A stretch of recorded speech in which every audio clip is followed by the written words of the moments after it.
అందులోనూ ఏజే never. నీకసలు thanks చెప్పే ఛాన్సే లేదు. కావాలంటే మీరే చూడండి.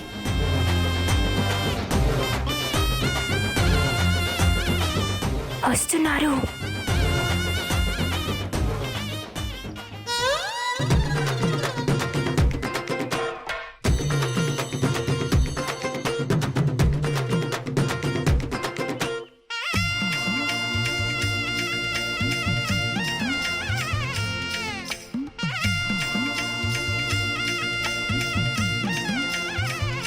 కాస్త తప్పుకుంటావా?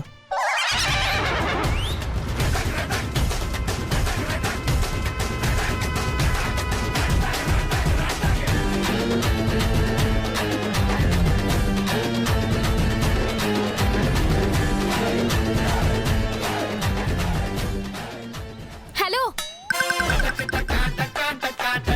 మీ వాయిలన్నీ నేను కొత్తగా తయారు చేసి ఇచ్చాను. మీ ప్లేస్ లో ఎవరున్నా బిగ్ థ్యాంక్స్ చెప్తారు. మీరు కనీసం దాన్ని గుర్తించినట్టే వెళ్తున్నారు. ఇదే నాకు కట్టేసి. నువ్వే వెరగొట్టావు, నువ్వే బాగు చేసావు. దానికి దీనికి చెల్లు. నీకెందుకు థ్యాంక్స్ చెప్తాను?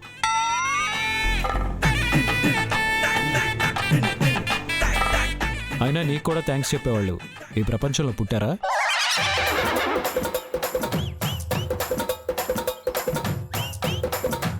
నీకు కూడా థ్యాంక్స్ చెప్పేవాళ్ళు ఈ ప్రపంచంలో పుట్టారా? ఈ ప్రపంచంలో పుట్టారా?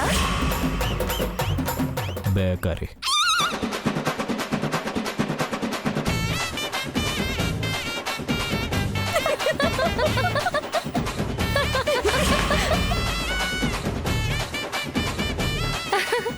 సేమ్ డైలాగ్ ఏజే కూడా చెప్పారు.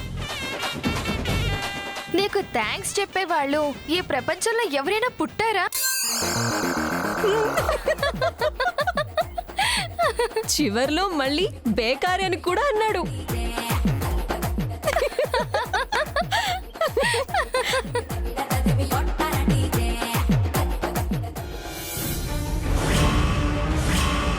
బద్రీనాథ్ గారు, ఇది ల్యాండ్. ఈ ఏరియాలోనే ఇటువంటి బిట్టు దొరకడం చాలా కష్టం. దాసుబాయ్, నువ్వేం చేస్తావో నాకు తెలీదు. మా బావలు సొంతంగా కన్స్ట్రక్షన్ బిజినెస్ స్టార్ట్ చేస్తున్నారు. నువ్వు ఈ ల్యాండ్ అమ్మకానికి పెట్టావని తెలిసి నీ దగ్గరికే తీసుకొచ్చాను. నేను చాలాసార్లు నీకు ఎలాంటి ఇష్యూస్ వచ్చినా సెటిల్మెంట్ చేసి పెట్టాను. ఇప్పుడు నువ్వు వీళ్ళకి ఈ ల్యాండ్ని అతి తక్కువ ధరకు అమ్మేస్తున్నావు, అంతే. ఇంకేం మాట్లాడుకో. అదేంటి బద్రీనాథ్ గారు, మీ బావలు అంటున్నారు, వీళ్ళకి నేను ఎక్కువ రేటు చెప్తానా? ముందు ల్యాండ్ తీసేసుకొని కన్స్ట్రక్షన్ మొదలు పెట్టమనండి. కావాలంటే ఫస్ట్ ఫ్లాట్ నేనే బుక్ చేసుకుంటా. అలా నోటి మాట మీద వద్దు, ఏదైనా పేపర్ మీద ఉండాలి. ముందే ఒక రేట్ అనుకోవాలి. దాసుబాయ్, విన్నావా? వీళ్ళెవరు అనుకున్నావు? ఏజే కొడుకులు. ఏదైనా లెక్క ప్రకారమే జరగాలి. చెప్పు, ఎంత ఎక్స్పెక్ట్ చేస్తున్నావో చెప్పు. మీ దగ్గర ఎక్కువ ఎక్స్పెక్ట్ చేస్తానా? ఓ 5 కోట్లు ఇవ్వండి చాలు.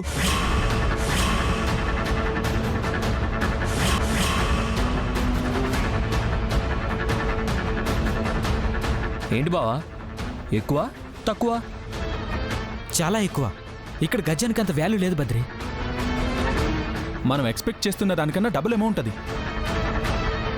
మీరు కాబట్టి అంత తక్కువ చెప్పాను. అవసరం లేదంటే చెప్పండి, వేరే పార్టీ రెడీగా ఉంది.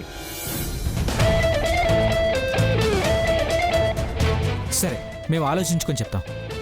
నేను మాట్లాడి ఫోన్ చేస్తానులే దాసుబాయ్. నువ్వు అన్నంత కాకపోయినా కాస్త తగ్గాల్సిందే. పదండి.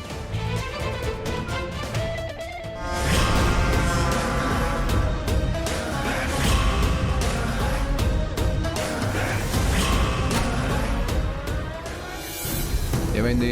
సారీ సార్, రికవరీ అవ్వట్లేదు. అయిందా? ట్రై చేస్తున్నా సార్. అవుతుందా? సారీ సార్, అవ్వట్లేదు.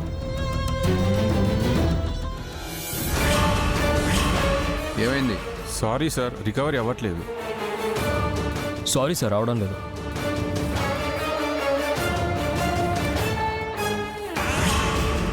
సారీ సార్ అవ్వట్లేదు.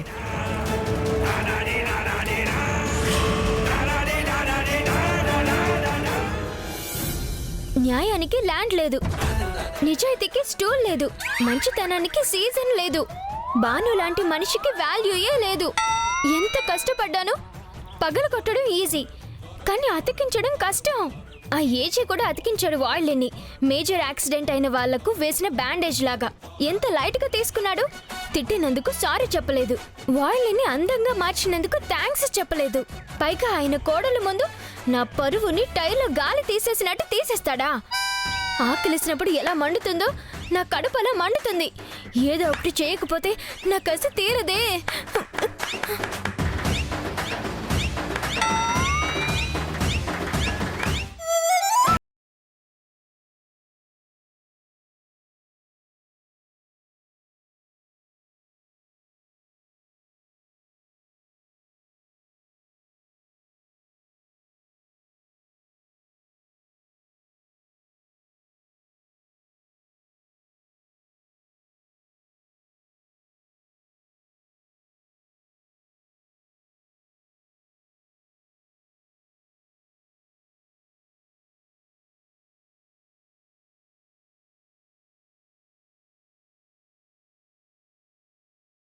అయినా నీకు కూడా థ్యాంక్స్ చెప్పేవాళ్ళు ఈ ప్రపంచంలో పుట్టారా? రౌడీ రాథోడ్,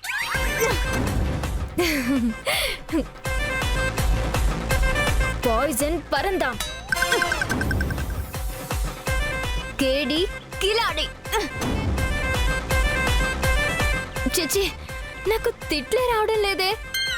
నా కసి తీరాలంటే ఎలా తిట్టాలి?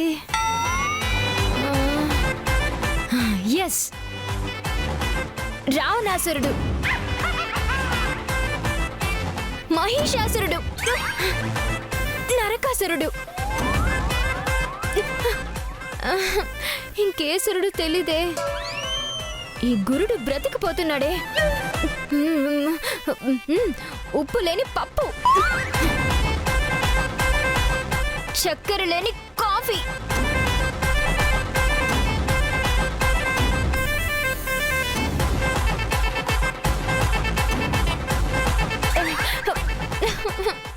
బాను, బాణాలు లేవు, తిట్లు లేవు, నీ కసి ఎలా తీరేది?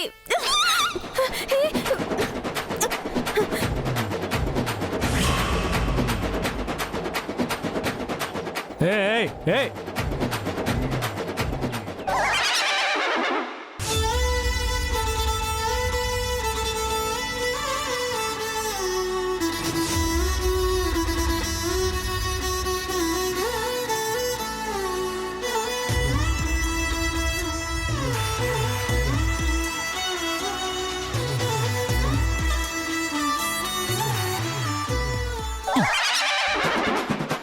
ఏంటిది?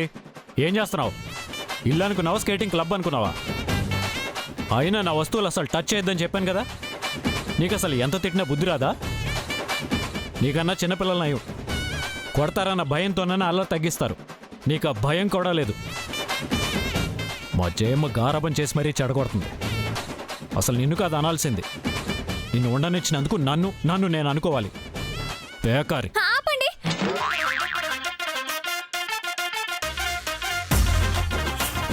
మీకు ఇలా ఆపకుండా ఎంత ఫ్లోలో ఇన్ని తిట్లు ఎలా వస్తాయి? ప్రాక్టీస్ వల్ల వస్తాయా? ఇంకెక్కడైనా నేర్చుకున్నారా? న్యాచురల్ గానే మీకు ఫ్లోలో వస్తుందా? ఎక్కడైనా కోచింగ్ సెంటర్ ఉందా? చెప్పండి.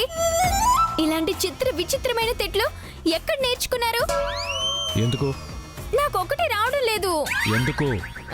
ఎందుకంటే మీకు వస్తున్నాయి, నాకు రావడం లేదు. లోపం ఎక్కడుందా అని ఆలోచిస్తున్నాను అంతే. ఏడ్చావు. ఈ ప్రపంచంలో నిన్ను తిట్టేవాళ్లే తప్ప నువ్వు తిట్టేవాళ్ళు ఎవరు లేరులే. అమ్మో, అది చూస్తే ఇంకేమైనా ఉందా?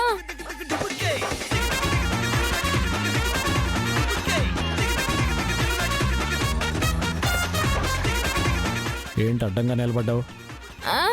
లేదే, నిలువుగానే నిలబడ్డాను. అసలు ఎందుకు నిలబడ్డావు? కూర్చోడానికి కుర్చీ లేదు కాబట్టి. ఏం కావాలి నీకు? మీకు మార్చింగ్ వచ్చా? ఏప్రిలింగ్ కూడా వచ్చు. పీచే మూడ్ అంటే తెలుసా? తెలిస్తే ఒక్కసారి వెనక్కి తిరిగి మార్చింగ్ చేస్తే చూడాలనుంది. నువ్వు సైక్లింగ్ చేస్తూ ఇంటికి వెళ్తుంటే చూడాలని ఉంది. బేకరీ తప్పుకో, ఆహా. తప్పుకో.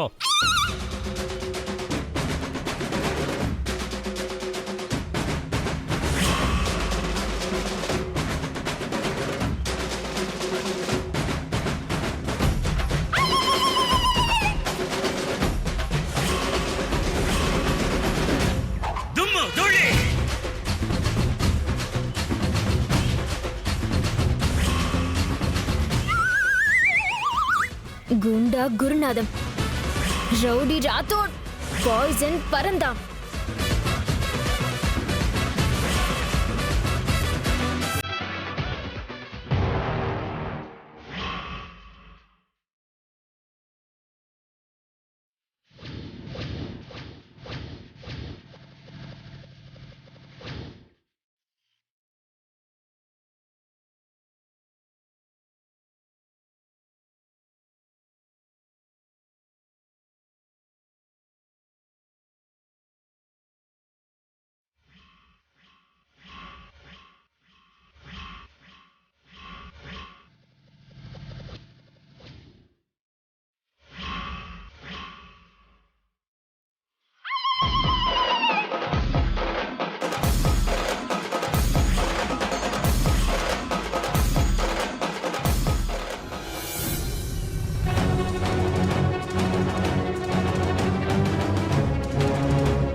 ఏమైంది? మొదటిసారి ఉన్నంత ఉత్సాహం ఇప్పుడు మీ మొహాల్లో కనిపించట్లేదేంటి? అంత డబ్బు మా వల్ల కాదు బద్రి. ఇంకేదైనా తక్కువ పెట్టుబడి పెట్టే బిజినెస్ ఉంటే చెప్పు. అప్పుడు మీరు రోడ్డు పక్కన చిన్న బడ్డీ కొట్టు తీసుకొని కర్రీ పాయింట్ పెట్టుకోండి. మీకు చేతనయ్యేది అదొక్కటే. నువ్వు సలహా ఇస్తావని నిన్ను అప్రోచ్ అవుతున్నావు. ఇలా ఎగతాళి చేయడం కరెక్ట్ కాదు. మరి లేకపోతే ఏంటి? ఏజే కొడుకులయ్యుండి మీరు డబ్బు విషయంలో ఇంత నిస్సహాయంగా చేతులెత్తేశారు. ఫన్నీగా ఉంది వినడానికి. ఆ బాను మిమ్మల్ని లండన్లో తప్పేం లేదు. ఇవన్నీ కాదు, నువ్వు మాకు వీలైతే అడ్వైస్ చేయి, లేదంటే మాకు తోచిందేదో మేం చూసుకుంటాం. ఏజే కుటుంబాన్ని ముక్కలు చేయడానికి నాకు దొరికిన కత్తులు రా మీరు. మిమ్మల్ని నా గ్రిప్లో నుంచి ఎలా దాటిపోనిస్తాను? రానయ్య వెళ్దాం. మనకు మరీ అంత తెలివితేటలు లేవనుకుంటున్నాడు. మనమేంటో మనమే ప్రూవ్ చేసుకుందాం. ఆగండి బావలు. బామ్మర్దిని కాబట్టి ఆట పట్టిస్తున్నాను. మా సిస్టర్స్ బాగుంటే అంతకంటే మాకు కావాల్సింది ఏముంటుంది? సరే, అడ్వైస్ కావాలంటే తప్పకుండా ఇస్తాను. ఏం చేయాలో చెప్పు. మీరు ఫాస్ట్గా ఎదగాలంటే మాత్రం కన్స్ట్రక్షన్ బిజినెసే కరెక్ట్. మరి డబ్బు? మీకు డబ్బు కావాలంటే సర్దుబాటు చేసేవాడు ఒకడు ఉన్నాడు. కానీ వాడు కొంచెం డేంజరస్ పర్సన్. అంటే డబ్బు ఎలా ఇస్తాడో అలాగే డబ్బు వసూలు చేసుకుంటాడు. రిటర్న్ తీసుకోవడం కాదు, వాడి దగ్గర మనుషులు కూడా ఉంటారు.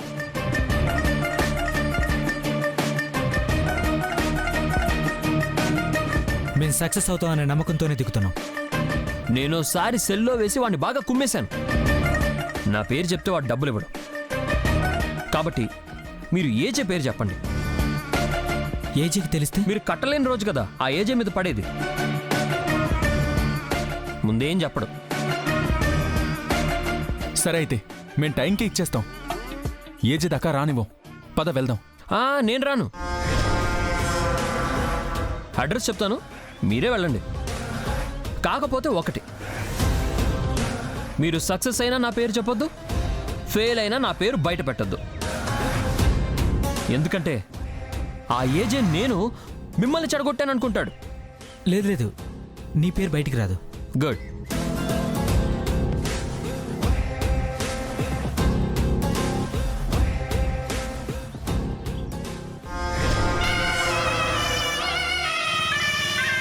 నా చేతికి మట్టంటుకోకుండా ఏజే కుటుంబాన్ని ముక్కలు చేయడానికి ఈ బావలు బకరాల్లా దొరికారు.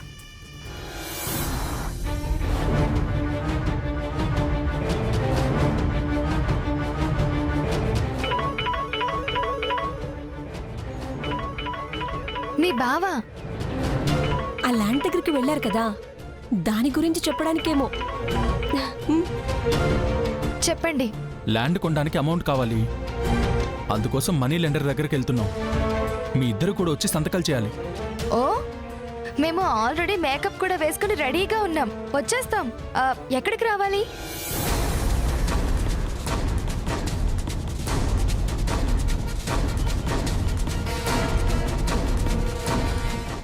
ఓకే, మేము వచ్చేస్తాము. జాగ్రత్త, దక్ష వదినకు మాత్రం డౌట్ రాకూడదు, సరేనా? అది మేం చూసుకుంటాము. మాయ చేసి బయటికి రావడం ఈ మాయకి నేర్పాలా? సంతకాల కోసం మనం కూడా వెళ్ళాలంట. దక్షకకి తెలియకుండా జారుకోవాలి. పద పద.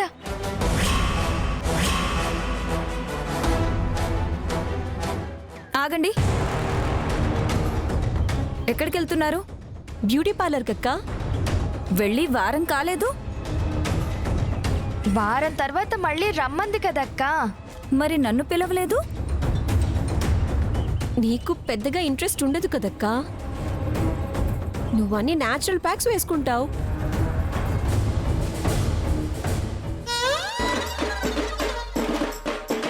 అక్క,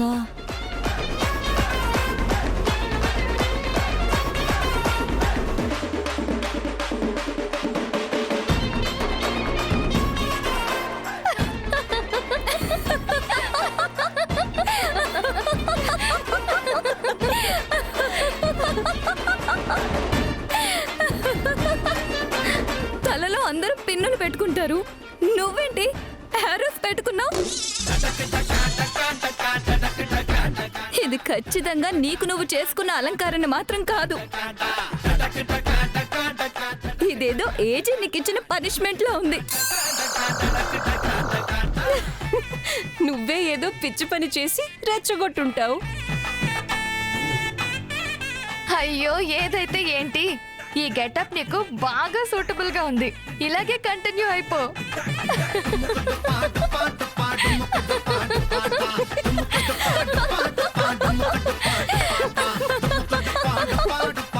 మీరు నవ్వడం ఆపేస్తే నేను ఒక మాట చెప్తాను.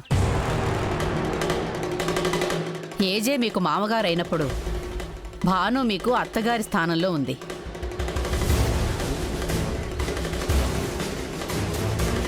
అత్తామామలు తగాదాలు పడుతుంటే దాన్ని మీరు అలుసుగా తీసుకొని గేలి చేయటం కరెక్ట్ కాదు.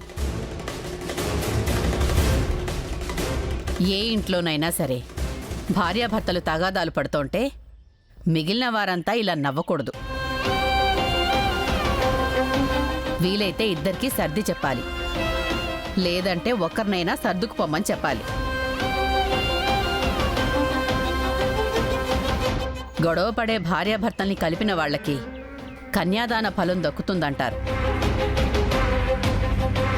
భార్యాభర్తల్ని విడదీయాలనుకున్న వాళ్లకు ఆ పాపం వచ్చే జన్మలో కాదు, ఈ జన్మలో వెంటనే తగులుతుందంటారు.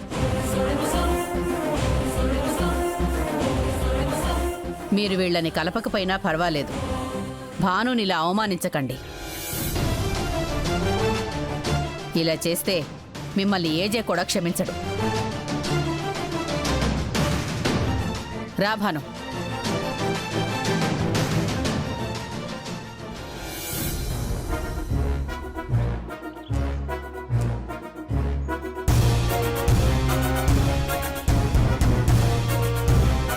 భాను జయమ్మని బాగా బుట్టలో వేసుకుంది. మనకి పాపం తగులుతుందంట. అది వెంటనే తగులుతుందంట.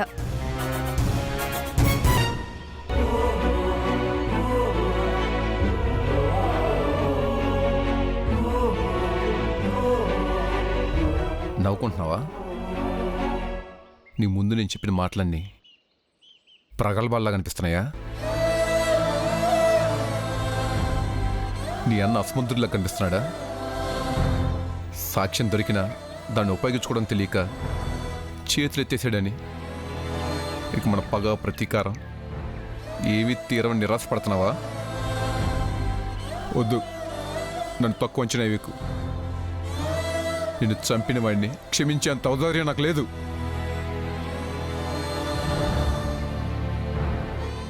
ఖచ్చితంగా ఆ ఏజెంట్ జైలుకి వెళ్ళేలా చేస్తాను.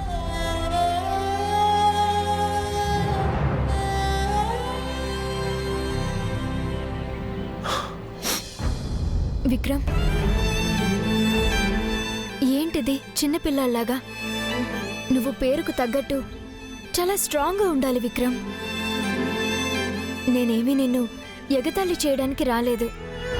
నీ పరిస్థితిని అర్థం చేసుకునే మాట్లాడుతున్నాను. నీ మనసు పగతో రగిలిపోతూ ఉంటే నీ గుండె అగ్ని పర్వతంలా తయారైంది. లేదు బాను, నేను నా చెల్లికి జరిగిన అన్యాయాన్ని మర్చిపోలేను. ఏమిటి? ఏమైంది?